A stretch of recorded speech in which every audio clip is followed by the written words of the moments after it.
Stop strolling. This is a message for every black person in America and allies to the community.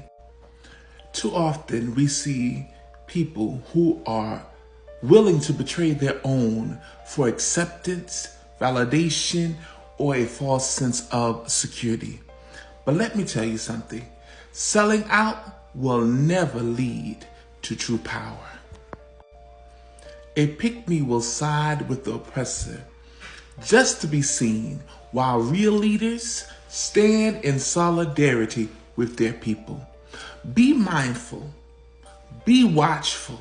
Not everyone is for us, and some are more than willing to trade integrity for approval. I encourage us in this time, don't be a pick-me. Don't be a sellout. Stand strong and firm and stand with those who truly are working towards change. Remember to stay vigilant or vigilant. Remember to stay vigilant. The fight for progress has begun. Be wary of any person asking us to prioritize their business and their revenue over the collective progress of our community. You know what I'm talking about. Watch out for those who exploit the current political climate using our struggle as a tool to build their own platforms, only to infiltrate, destabilize, and destroy our progress under the guise, the false guise, should I add, of being allies. Remember this, skinfolk ain't always kinfolk. What you say and do in the public should align with your actions in private. Even in the times of our beloved ancestors, Dr. Martin Luther King Jr., Brother Malcolm X, and the Civil Rights Movement, there were those who appeared to stand for progress, but were nothing more in reality than selfish sellouts. Some even held leadership positions, yet they betrayed their own people, making backdoor deals that led to devastating consequences for our communities. Never forget, Judas is always among us. So be wise.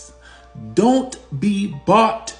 Don't be sold. Stand for something or you'll fall for anything. It's important that we open our eyes and band together.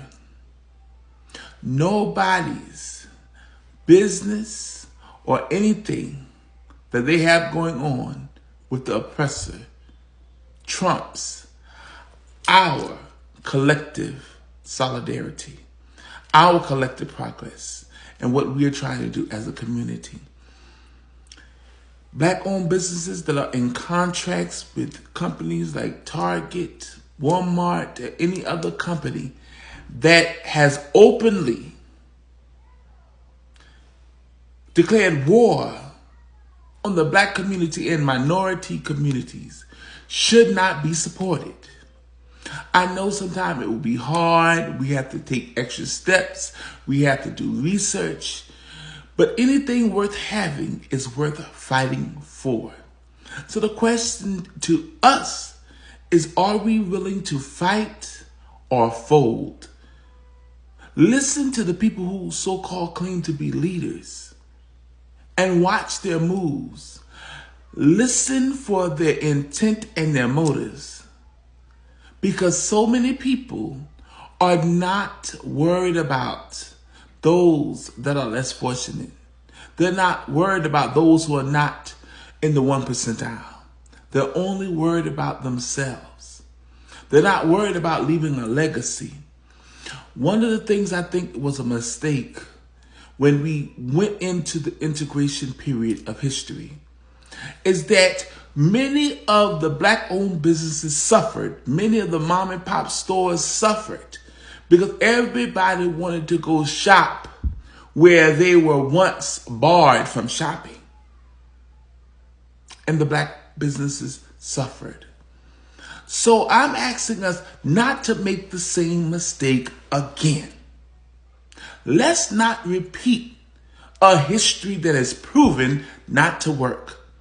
A partial strike or a partial boycott doesn't work. It's either all or nothing. History seems to be repeating itself. And if we don't learn from the mistakes of our foreparents, we will be forced to repeat them again.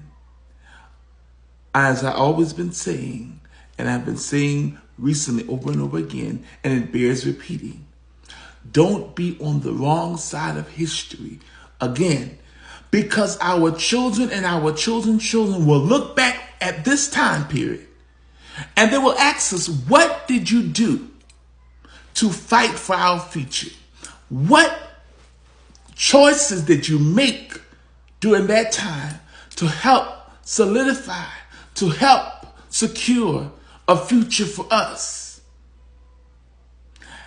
And many people will not be able to give an adequate answer because they were not looking to create a future where all men, women, children, individuals, persons are created equal under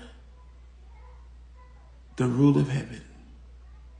So let's get it together and let's make progress in solidarity. Peace be with you.